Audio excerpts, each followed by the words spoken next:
Evangelho de Mateus, capítulo 17, verso 14, se coloca de pé, em reverência à palavra de Deus.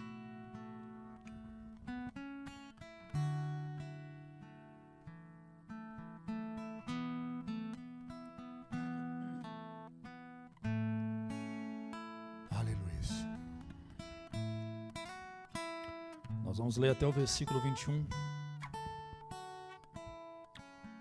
Quando chegaram onde estava a multidão, um homem aproximou-se de Jesus, ajoelhou-se diante dele e disse: Senhor, tem misericórdia do meu filho. Ele tem ataques e está sofrendo muito. Muitas vezes cai no fogo ou na água. Eu o trouxe aos teus discípulos, mas eles não puderam curá-lo. Respondeu Jesus: ó geração incrédula e perversa, até quando estarei com vocês? Até quando terei que suportá-lo? Traga-me o menino. Jesus repreendeu o demônio, este saiu do menino, que daquele momento em diante ficou curado. Então os discípulos, aproximando-se de Jesus em particular, e perguntaram: por que não conseguimos expulsá-lo? Ele respondendo: porque a fé que vocês têm é pequena. Eu asseguro que se vocês tiverem fé do tamanho de um grão de mostarda, poderão dizer a este monte: vá daqui para lá, e ele irá, e nada será impossível para vocês. Ainda de pé. Cadê o pastor Wilson? Faz favor, pastor.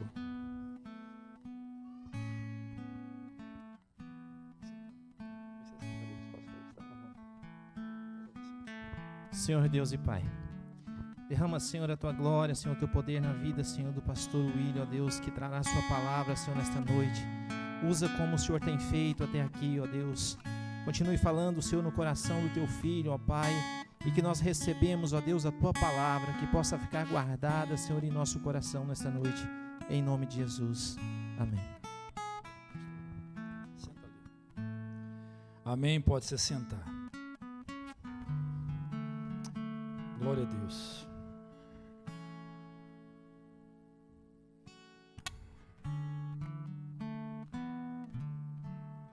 Aleluia. O capítulo 17 de Mateus, ele inicia, eu gostaria que você prestasse muita atenção, não deixasse nada desviar os seus pensamentos. Como um bom batista que você é, para você esse momento ele é santo, sagrado. O capítulo 17 começa narrando a história da transfiguração. Acredito eu que antes da ressurreição esse foi um dos eventos mais importantes e sobrenaturais narrados na palavra de Deus. E o capítulo 17, ele começa dizendo que Jesus estava no monte com 3 discípulos: Pedro, Tiago e João. Significa que dos 12, 9 discípulos ficaram no vale. 3 subiu para o monte com Jesus. E 9 ficaram no vale. O versículo 2 discorre dizendo que algo sobrenatural acontece e Jesus se transfigura. A palavra transfigurar é mudar a sua face, mudar completamente o seu corpo. Já o versículo 3 mostra algo estranho, que é difícil de acreditar se não for pela fé. Porque afinal de contas, só teve 3 homens, com exceção de Jesus, que viu: Pedro, Tiago e João. Mas o versículo 3 vai dizer que, de forma sobrenatural e misteriosamente, Moisés e Elias, homens que viveram aproximadamente 1500 anos antes de Jesus, eles aparecem para Jesus. O versículo 4 mostra um episódio interessante. Em vez dos discípulos que estavam ali contemplar aquele evento maravilhoso, eles estavam discutindo o que fazer naquela ocasião. A preocupação deles era o sol que estava queimando, estava muito quente. E eles trocaram a contemplação pela discussão. E o versículo 5, o versículo 4 é isso, o versículo 5, então Deus vai instruir os discípulos em relação a essa reunião solene, esse culto que acontece naquele monte. Tinha 7 pessoas ali, 2 representando a antiga aliança, Moisés e Elias, 3 representando a nova aliança, Pedro, Tiago e João, 4, a quarta pessoa, que no caso era Jesus Cristo, representando o Redentor, tanto da antiga quanto da nova, e Deus, o soberano, que se manifesta a partir de uma voz, quando ele diz assim: psiu, ei, psiu, este que está transfigurado é o meu filho amado, ouça o que ele tem a dizer.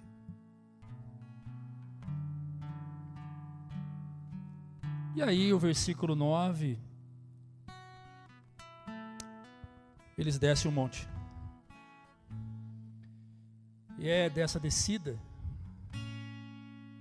que nós lemos o texto, e é sobre isso que eu quero pregar.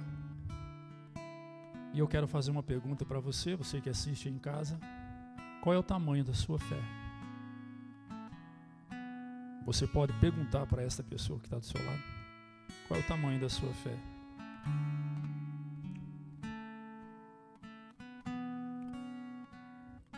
Antes de nós aprofundarmos nessa história que Jesus cura um jovem lunático, eu quero voltar um pouquinho para o monte e tentar tirar uma lição. A lição do monte. É rápido. A lição do monte, ela é sintetizada no versículos 6 e 7 do capítulo 17. Coloca para mim, meu filho, hoje você vai mexer bastante com Bíblia. Olha isso.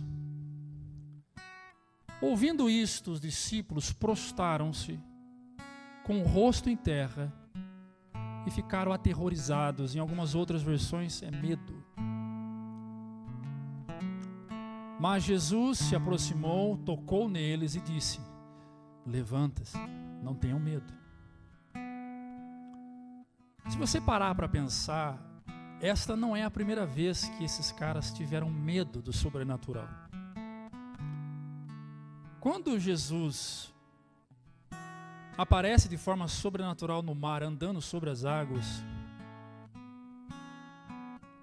a Bíblia narra dizendo que eles lá no barquinho tiveram medo. O sobrenatural, ele de fato impacta a incredulidade. O incrédulo, ele não está pronto para viver o sobrenatural. O incrédulo, de fato, sempre vai se aterrorizar. Mas a lição que eu aprendo neste episódio do monte, que não é o foco da nossa pregação, mas é importante contextualizar, porque texto fora do contexto é pretexto para você falar o que você bem entender. Enquanto o Espírito de Deus me dava essa mensagem, eu observei que no lugar da adoração não é lugar para discussão. E quem não contempla o sobrenatural certamente será afligido pelo mal. Eu vou dizer mais uma vez para que você consiga racionalizar essas palavras. No lugar da adoração não é lugar para discussão. E quem não contempla o sobrenatural certamente será afligido pelo mal. E eu torno novamente a apontar agora todas as setas em direção aos discípulos que estavam ali, Pedro, Tiago e João. algo fantástico acontecendo. A glória de Deus se manifesta em Jesus ao ponto do rosto dele brilhar como tocha de fogo mesmo. Uma cortina no templo se abre e 2 pessoas saem dela. Moisés e Elias. Teologicamente, a interpretação para isso é que Moisés traz a tutoria da lei e Elias traz a tutoria dos profetas, para mostrar para mim e para você que Jesus está sobre os profetas e sobre a lei. Então algo maravilhoso acontecendo e os discípulos estavam fazendo o quê?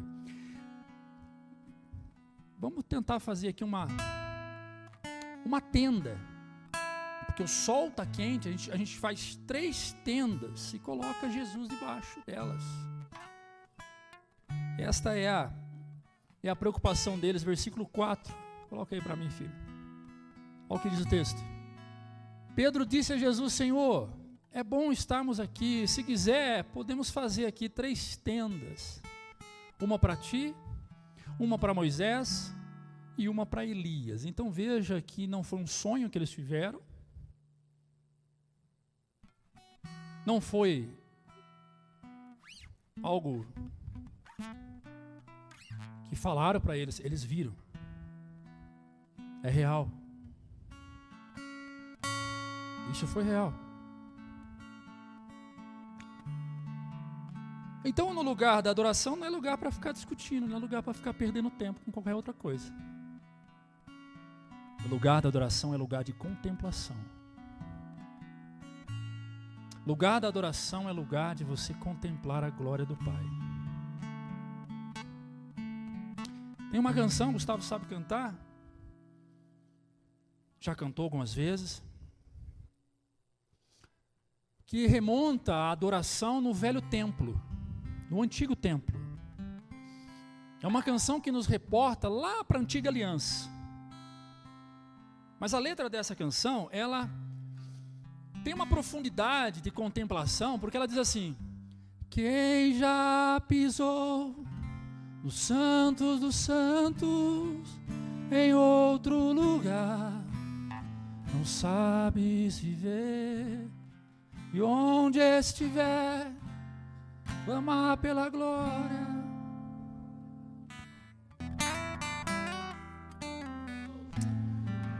Aleluia. Então, no lugar da adoração, lugar onde é para adorar, não é para discutir. E aí os discípulos então chegam no vale. E no vale, meu irmão, no vale as coisas são difíceis. Lá embaixo as coisas é muito difícil. 9 dos discípulos ficaram no vale, não subiram o monte. E no vale ficaram de cara a cara com o demônio.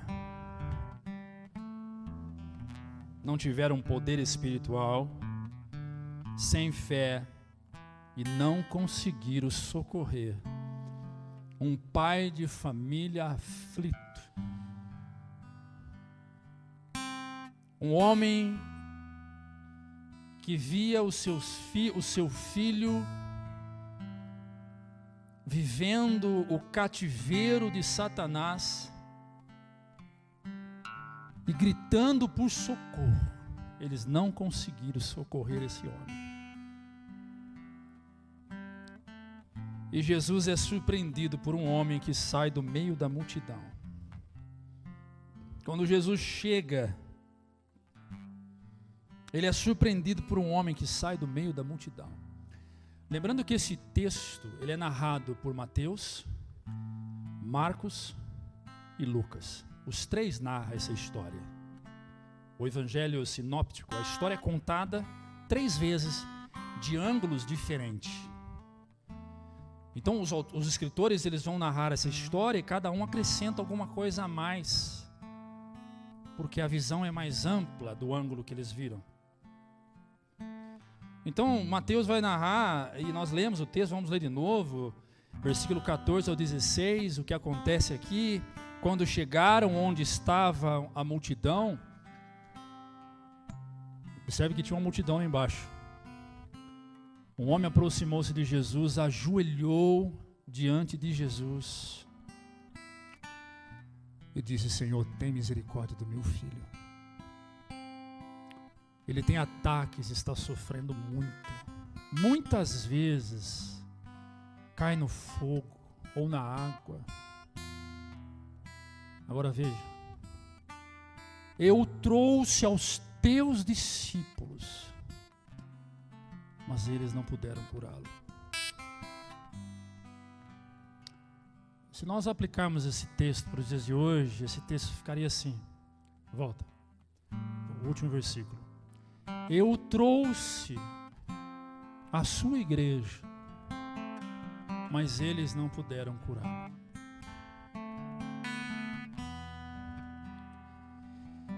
E a incredulidade gera uma indignação tão grande no coração de Jesus. Qual é a palavra do Pai?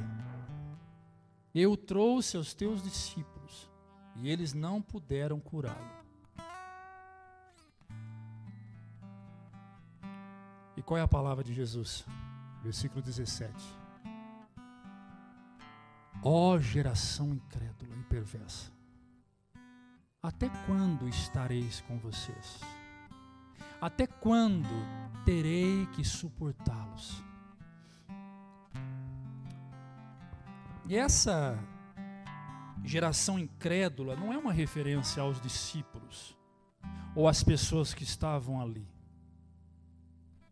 Era uma referência em termos gerais, é a condição humana. A condição de incredulidade dos homens. E se você observar bem o que ele diz geração incrédula e perversa. Por que perversa, pastor? Porque incredulidade gera perversão. Perversão é maldade.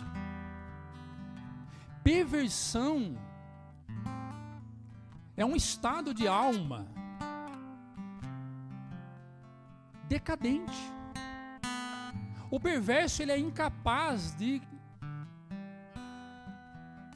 entender e compreender o mal que ele está fazendo para o outro. E perversão, ela atinge rapidamente o espírito. E atingindo o espírito, ela atinge a nossa atitude mental. E atingindo a mente, ela modela o nosso comportamento, ela atinge as nossas ações. Portanto, o homem incrédulo e perverso, ele perde o padrão de Deus. Deus estabeleceu um padrão para a raça humana. Cabe à incredulidade desconstruir esse padrão. Não existe maldade sem antes ter incredulidade. Não existe mentira, perversão, sem antes ter a incredulidade. A perversão, a maldade, a corrupção, a mentira, as obras infrutíferas e danosas a mim e a você só existe por causa da incredulidade. A incredulidade é a porta que se abre para um estilo de vida que é fora do padrão de Deus. O que Jesus está dizendo é: a humanidade caiu na fé. A humanidade se tornou incrédula. A humanidade rompeu com o padrão de Deus. Portanto, um homem incrédulo, ele perde o padrão de Deus. A incredulidade apaga a espiritualidade. Se nesse tempo Jesus já advertia e nos instruía com tamanho amor e humildade em relação à falta de fé, em relação à incredulidade. Quanto mais hoje nos dias que vivemos. E agora nós voltamos para o cativeiro do diabo. Cativeiro, para o que você não sabe, é prisão. E é muito interessante que nós vivemos um tempo em que há dois extremos. Há dois extremos. Há os extremos do ceticismo, aqueles que não acreditam na existência do diabo. Aqueles que dizem que o diabo não existe, que o diabo é fruto da perversão humana, que o diabo é uma forma de esconder o mal que o homem faz. Ao mesmo tempo que temos esse extremo, pessoas dizendo que o diabo não existe, tem um outro extremo que supervaloriza e potencializa o diabo. É aqueles espiritualistas que espiritualiza tudo e demonifica tudo. Tudo é o diabo. Tudo foi o diabo. A causa é o diabo. A origem é o diabo. O diabo está em tudo. Então nós temos de um lado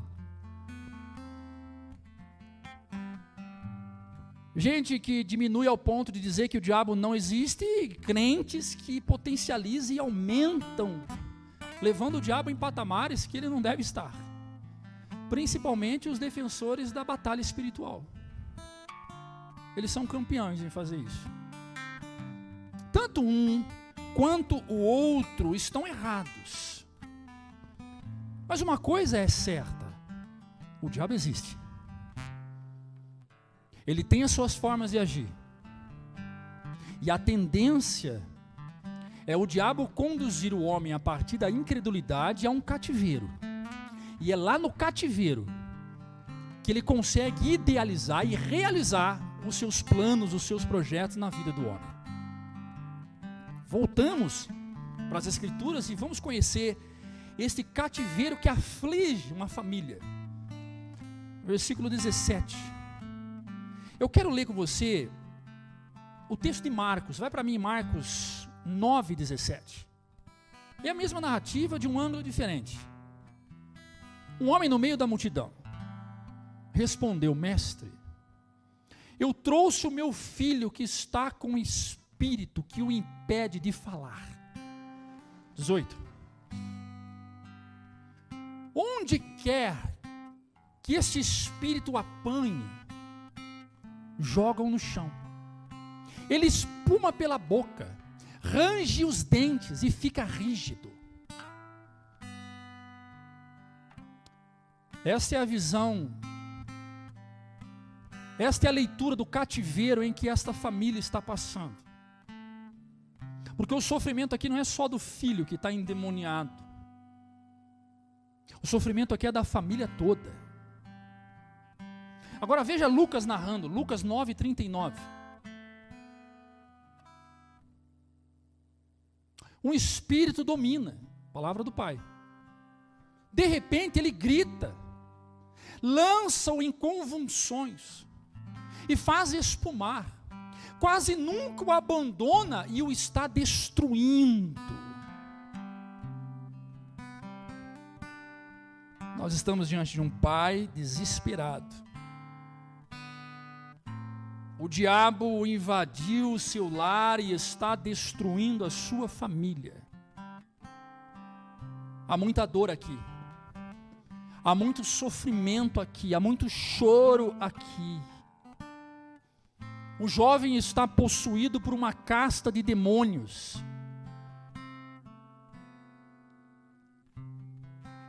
E esses demônios estão transformando a vida desse jovem num inferno.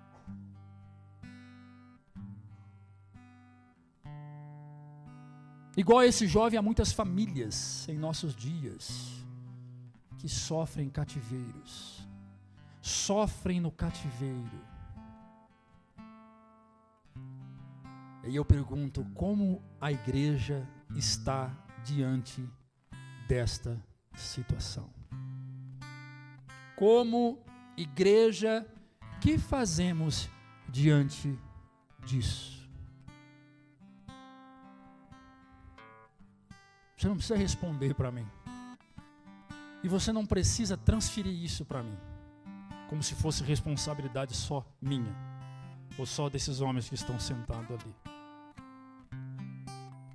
Você que está me assistindo, como igreja, o que fazemos diante disso, sabendo que tem famílias presas em cativeiros, sofrendo?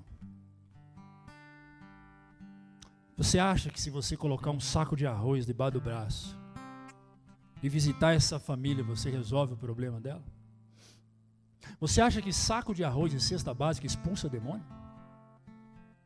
Não substitua caridade por espiritualidade. Nós só fazemos caridade, não é para encontrar a salvação. Nós só fazemos caridade porque nós somos salvos. Há um dever, há um espírito dentro de nós que nos leva a amar ao próximo, ao ponto de levar o alimento para o próximo. É um dever. Mas saco de arroz e feijão não expulsa demônio. O que você está fazendo como igreja diante dessas situações iguais a esta? É uma pergunta que eu fiz para mim. A igreja está omissa. E você vai dizer, não está. Está. Desde os dias de Jesus, a igreja não entendeu bem qual é a sua responsabilidade. Observe o que Marcos continua narrando no capítulo 9, verso 14 ao 18. É o mesmo texto, é a mesma história, é a mesma situação.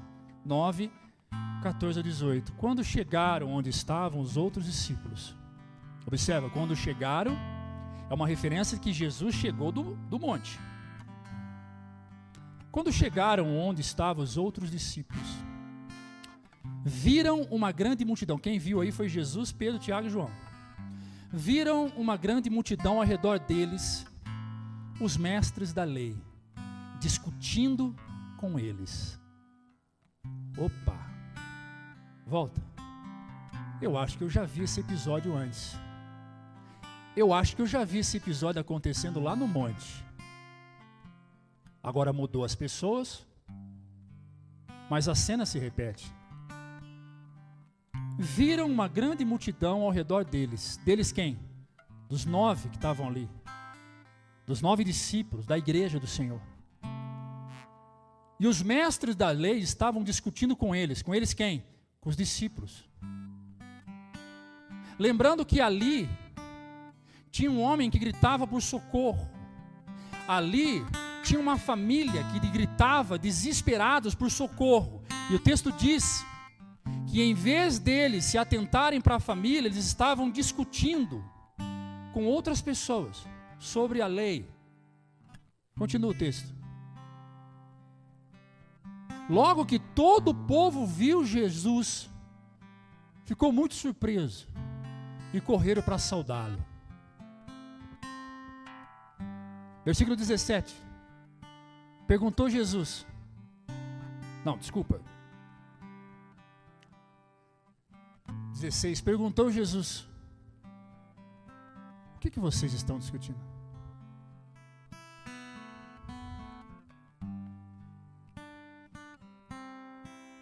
Quem está entendendo? Diz amém. Não, sério mesmo. Quem está entendendo, levanta a mão. Louvado seja Deus.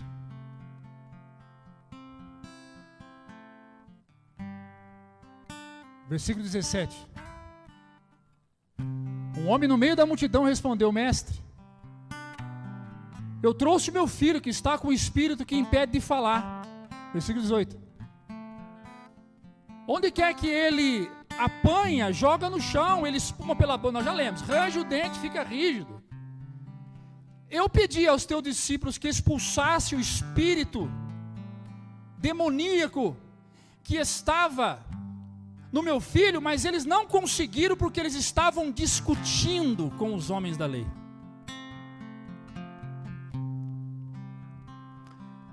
Amados, a igreja é omissa quando perde seu tempo discutindo com o inimigo da obra, em vez de fazer a obra.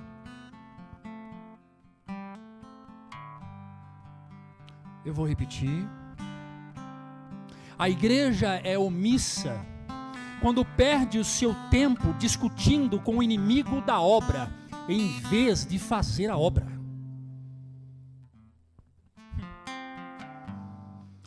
Eu fiz questão de trazer as palavras de Paulo, porque todos aqui, não é novidade para ninguém, sabem que eu sou um admirador, fã de carteirinha do Paulo. Não mais do que de Jesus.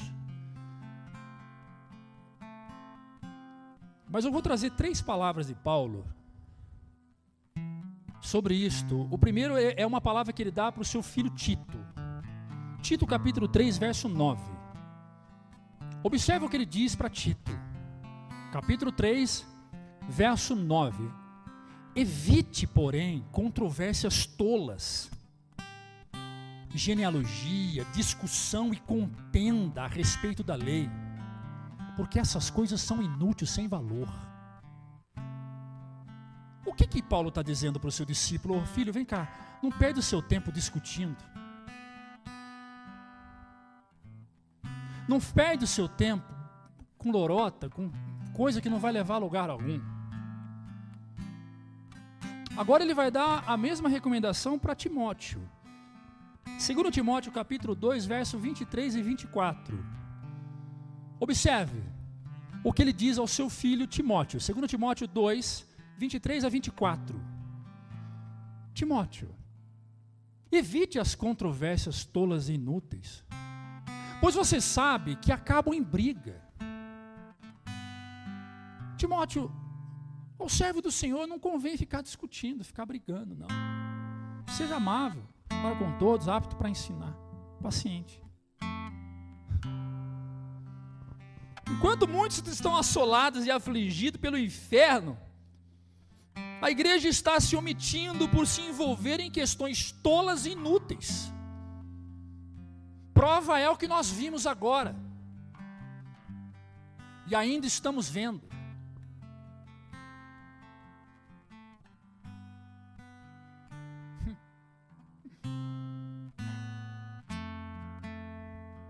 A igreja está omissa.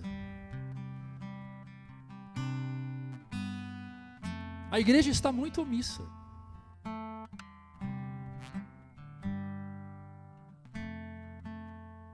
Então o que a igreja deve fazer? Mateus 17, 18, volta para o texto que nós lemos. O que a igreja deve fazer? Vai lá. Jesus repreendeu o demônio e esse saiu do menino. Que naquele momento, em diante, ficou curado. Você pode ouvir um amém? Eu ouvia dizer, né? Você pode dizer um amém de novo? Fala aí. Glória a Deus. A incumbência da igreja é fazer aquilo que Jesus ordenou para ela fazer.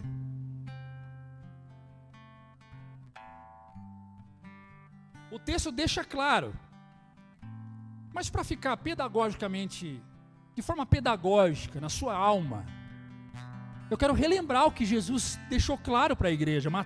Marcos capítulo 16, verso 15 e 18. Marcos 16, verso 15 e 18. Lê comigo no 1, no 2 e no 3. Na hora que eu disser 3, você lê. 1, 2, 3.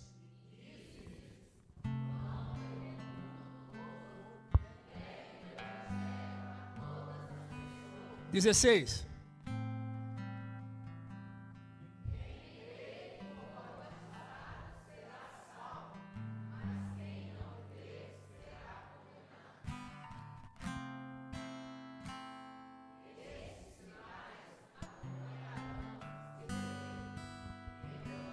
Olha lá. Que mais? Que mais?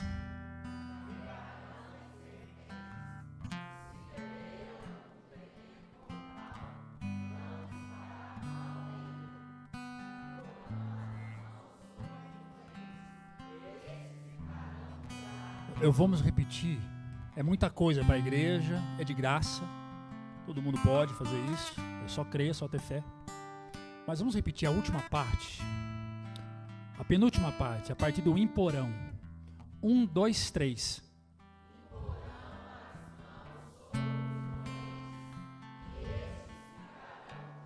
O O que a igreja deve fazer?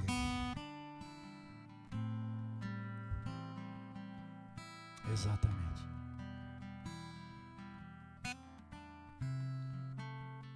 A igreja está omissa diante do sofrimento dos outros lá fora.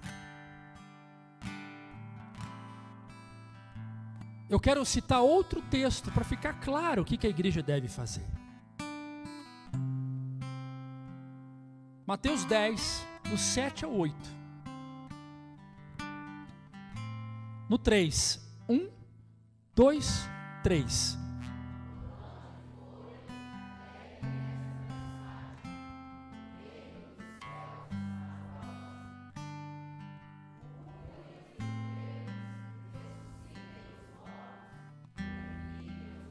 Que mais?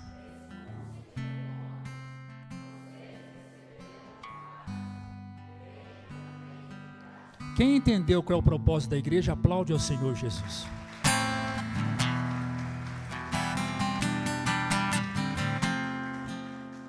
Só que aí vem os porquês da igreja. Os porquês. E não é um porquê de indagação. É um porquê de justificativa. Vai comigo, Mateus, versículo 19, agora do capítulo 17. É o mesmo texto. Respondeu-lhe Jesus. Versículo 19, por favor. Capítulo 17, versículo 19. Então os discípulos aproximaram-se de Jesus em particular e perguntaram: por que nós não conseguimos expulsar os demônios? Na realidade, não é uma pergunta aqui. Na realidade, é uma fuga. Na realidade, é uma forma de tentar justificar o porquê eles fracassaram. Enquanto Jesus estava no monte, eles estavam no pé do monte, ou seja, no vale, discutindo, perdendo o seu tempo, jogando conversa fora. A igreja não pode perder tempo, a igreja não pode jogar conversa fora.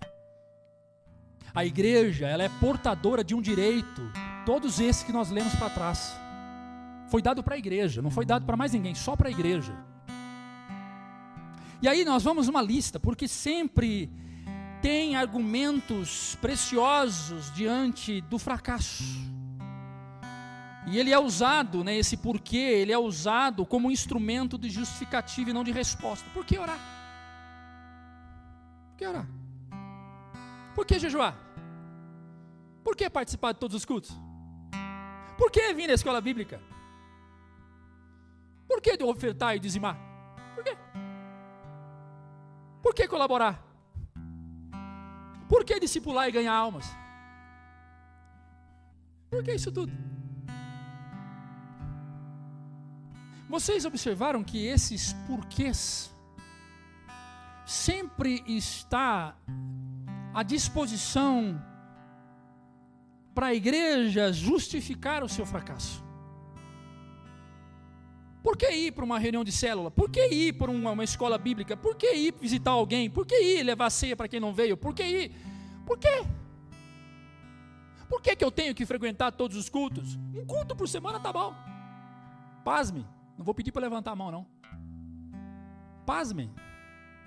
Que Deus me faça cair morto nesse púlpito agora, mas me mate agora. Tem gente que só ora aos domingos aqui na igreja. Não ora em casa. Não ora em casa. E frequenta essa igreja há mais de 2 anos, 3 anos, 4 anos, já faz 1 ano. Tem gente que só ora aos domingos. E olha lá que ora ainda, hein? E aí você vai questionar, você prega e a pessoa responde: por que orar? Por que jejuar? Por que participar de um culto? Por quê? Por quê? Por quê? Por quê? Por quê? Por quê? Aí Jesus então responde, também usando por quê. Versículo seguinte, meu filho. Versículo 20. E ele respondeu: porque a fé que vocês têm é pequena.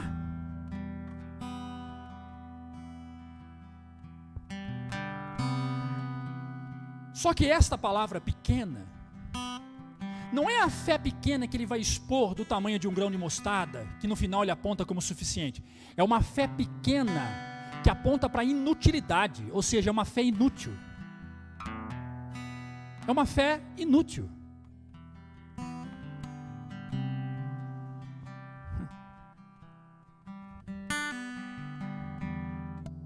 E ele vai dizer: porque a fé de vocês é pequena. Mas eu asseguro que se vocês tiverem fé, olha aí, eu já tive pessoas que disseram para mim: pastor, a minha fé ela é pequena, do tamanho daquele pessoal que Jesus disse que é pequena.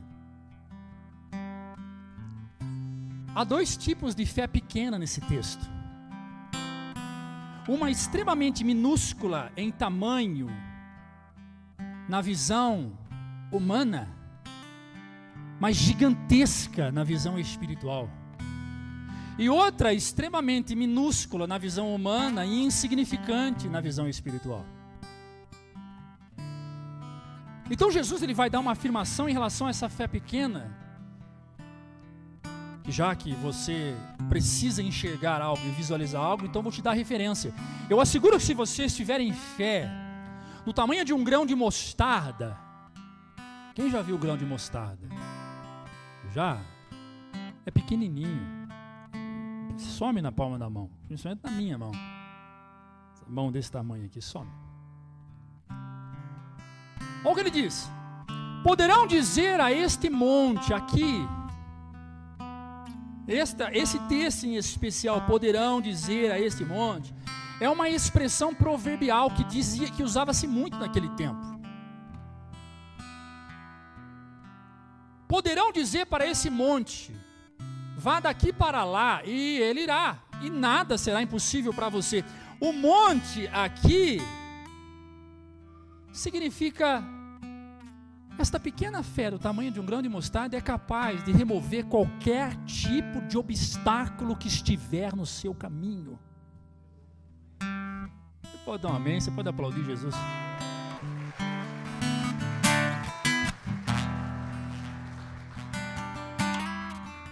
Uma pequena fé como esta, que Jesus fala, pode fazer coisas grandes.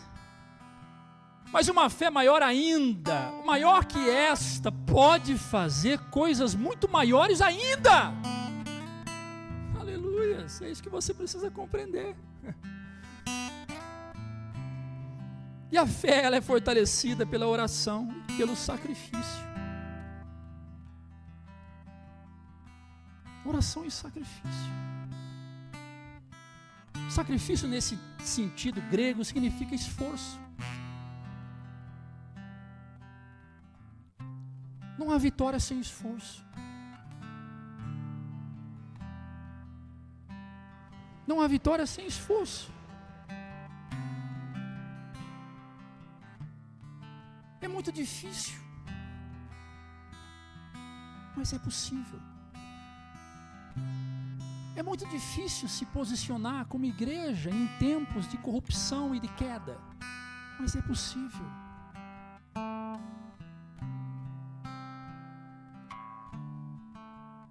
Disseram para mim hoje no Zap: pastor, a igreja toda está em frente ao quartel. Eu falei: não, a igreja não está em frente ao quartel não, filho.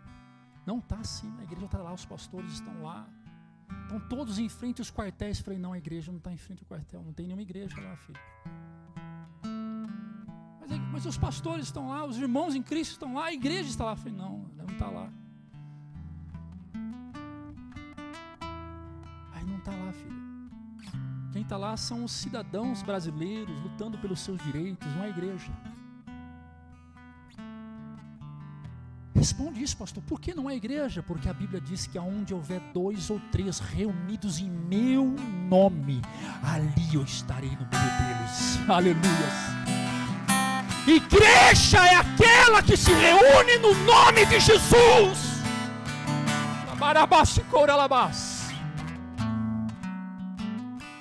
A igreja foi chamada para lutar contra o inferno e libertar homens e mulheres que estão presas nesse cativeiro. É o nosso chamado. É o meu e seu que está aí assistindo. Pastor, eu não sei pregar. Pastor, eu leio a Bíblia, é difícil de compreender mesmo, pastor. O senhor me perdoa porque queria tanto pregar igual o senhor, igual o pastor Ricardo, igual o pastor Júlio, igual o pastor Luiz, mas eu não consigo, pastor. Tá tudo certo, meu filho. Você consegue orar? Você consegue orar? Se você consegue orar, tá tudo bem. Porque se você disser que não consegue orar, aí nós temos um problema grave.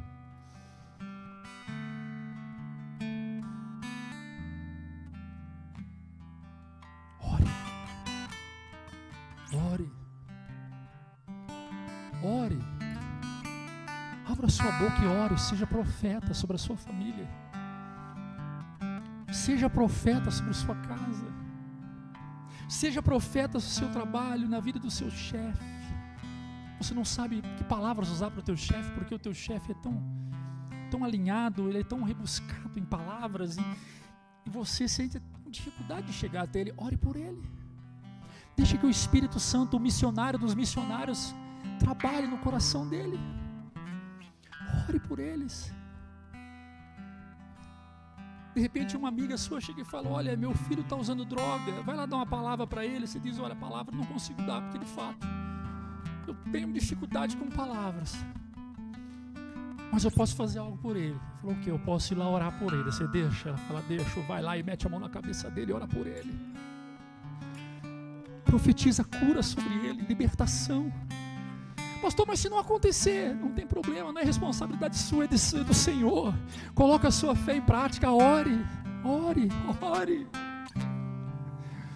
Você já viu que com palavra não resolve, né? Não dá mesmo, né? Você aconselha, você fala, você diz, então ora que a coisa funciona. O Senhor quer uma igreja que ora, que abre a sua boca e clame. Clame a mim e responder-te-ei, anunciar-te-eis coisas que você não espera. E aí que está o negócio. A Bíblia diz que quando o meu povo que clama, que chama pelo meu nome, que ora em meu nome, se humilhar, eu descerei do céu e sararei a terra. Eu posso lutar pelo meu direito como cidadão brasileiro. Eu posso ir lá no Procon, porque eu comprei e não recebi. Eu posso processar um banco, porque ele cobrou indevidamente. Processar uma montadora, porque ela vendeu um carro e o carro veio com defeito e não quer resolver.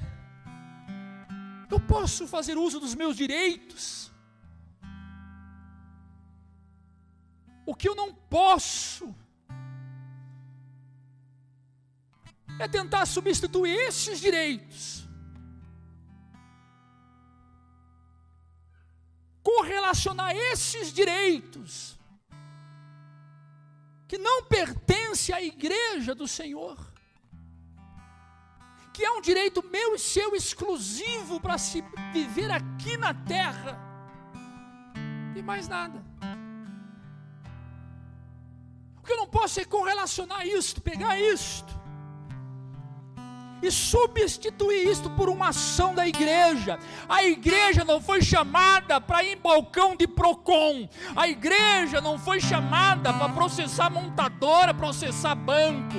E sabe como é que muita gente faz isso? Sabe como nós fazemos isso?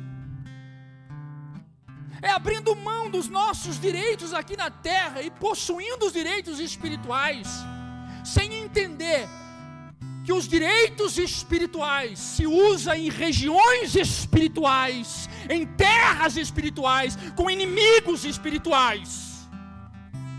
Eu posso até orar para o banco, posso até orar para Deus tocar em alguém lá no gerente do banco. Deus vai ser impedido de fazer? Não, Deus faz o que Ele bem entender. Mas se eu não usar o meu direito, o problema é meu. O bobão da história sou eu, que comprou um produto com defeito, não quis reclamar. Os direitos da igreja estão aí. Faça uso desse direito. Expulsar demônios, curar enfermos. Aleluia, esse é o seu direito como igreja. Você não está usando por quê? Porque a minha fé é pequena. A Bíblia diz em Oséias 6, o meu povo perece porque falta conhecimento. Perguntaram, pastor,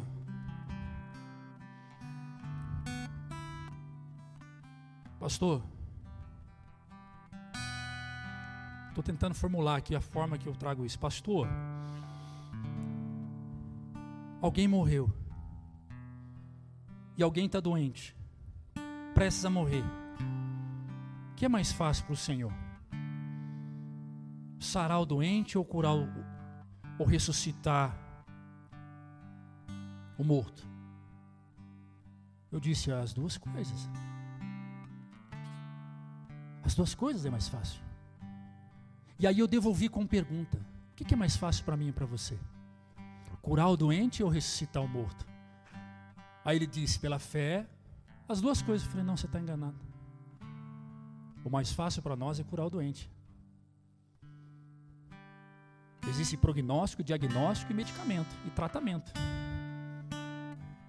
O quanto tempo ele vai ficar curado, o quanto tempo ele vai permanecer vivo, nós não sabemos. Mas o mais fácil para nós é lidar com aquilo que está no nosso direito, como homem e mulher, que está na nossa potência, que está na nossa inteligência, que está no nosso campo de materialidade. Isso é fácil. Aquilo que não cabe nós fazer, você precisa entender que tem uma pessoa que faz por nós, e o nome dessa pessoa é Jesus Cristo. Não se omita. Se coloque de pé aplaudindo ao Senhor.